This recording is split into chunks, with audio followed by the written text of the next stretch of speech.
तर पात्र महिलांनाच लाडक्या बहिणींचा हा हप्ता मिळणार आहे। शालेय शिक्षण मंत्री दादा भुसे यांनी ही माहिती दिली आहे आणि एकनाथ शिंदेंनी महिलांना आश्वासन दिलेले केवायसी करणाऱ्या महिलांना लाभ मिळणार असल्याचं दादा भुसे यांनी म्हटलंय।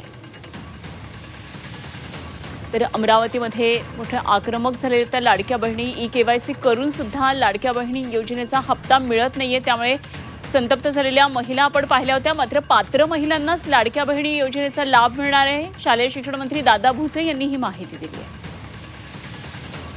चे मुख्य नेते एकनाथजी शिंदे साहेबांनी संपूर्ण महाराष्ट्राच्या लाडक्या बहिणींना अस्वस्थ केलेलं आहे की आपल्याला बिलकुल चिंता करण्याचं काही कारण नाही।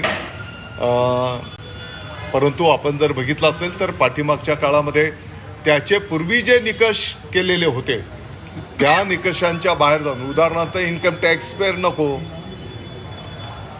काही नोकरदार वर्ग, तर त्यांनी पण लाभ घेतलेला आपल्याच वाहिन्यांनी दाखवलेला आहे आणि म्हणून पात्र लाभार्थ्याला त्याचा लाभ मिळाला पाहिजे आणि म्हणून यासाठीची जी काही कार्यप्रणाली आहे ती कार्यान्वित करणं, मला वाटतं की बऱ्यापैकी भगिनींचं तर केवायसी संपन्न झालेलं आहे आणि म्हणून कोणाही बहिणीला चिंता करण्याचं काही कारण नाही।